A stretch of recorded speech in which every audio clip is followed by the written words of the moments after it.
back. I just read and this is in a local paper. I think it's out of Pennsylvania. A local paper. You'll never read this in the big papers. In fact, here's what you will read about in the big papers. Let's see. Even the odious Glenn Beck has every right to hold his rally. That's Atlanta Journal-Constitution. Glenn Beck is a clever and amoral huckster who inflames and incites the lowest passions of his audience in order just to keep them entertained.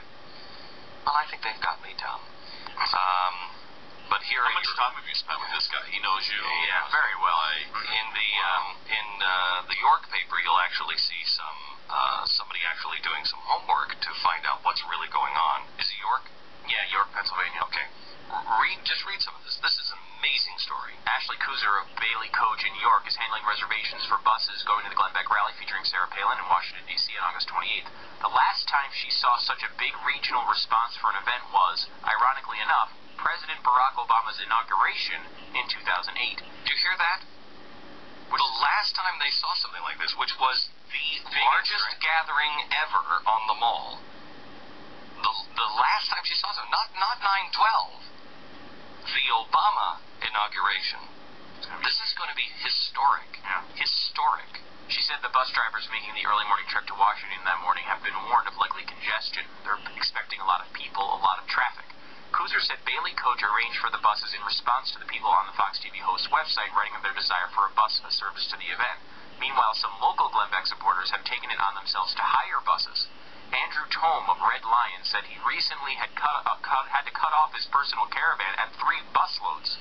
He didn't intend to organize such a large group.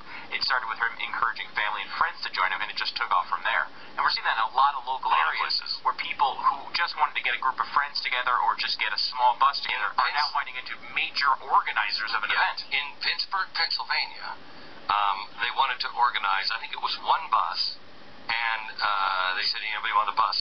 By the end of the day, there were 20,000 people that wanted onto the bus. 20,000! It's incredible what is happening. You want to be there.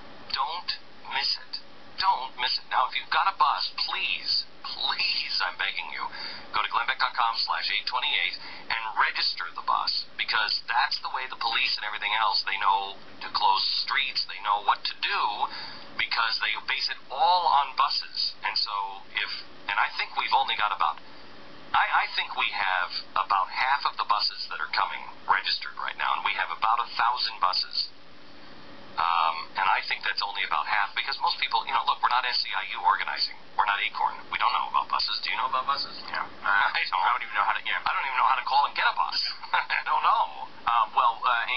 If you do want to go to the event, there are still buses that are existing with open seats, which is a way a lot of people that are just by themselves, not organizing large groups, can get there. If you go to glennbeck.com, there's a map of where they are, so you can click on ones that, like, you might be on the path. They will stop and pick you up. You just have to organize it with the person doing the bus. One other thing here, Glenn, quickly. Listen to this. This is from the same article. Even after he had filled all 3 buses, this is the guy from Red Line just doing it himself, he was still getting swamped with calls and emails about it. One of the last people to make it onto the 3rd bus was a woman from Tennessee who figured it would be logistically easier to rendezvous with the group in Pennsylvania than travel directly to D.C. People are driving from all over the country to come. We have people who are taking buses from Portland, Oregon. Yeah. I've heard from people in Hawaii. I've heard from people in Europe. People are coming from all over the world. There's a bus just off the coast of Africa. No, which is... And I have to say, it is really... What's really amazing to me is that Martin Luther King had 200,000 people join him in 1962. 200,000 people. But these people were their lives were threatened. Don't you dare go to that. I'll kill you. I'll kill your children. I mean, it was intense. Nowhere near the intensity for people. But I know people are, some people are afraid. There's no need to be. Some people are afraid. Some people are, putting everything on the line. I got that donation from somebody. 8 pennies. 8. They said they can't afford to come. They can't afford to do anything else. They just wanted to do what they could, and they could give 8 pennies. Miracles are happening in America. It is. And you want to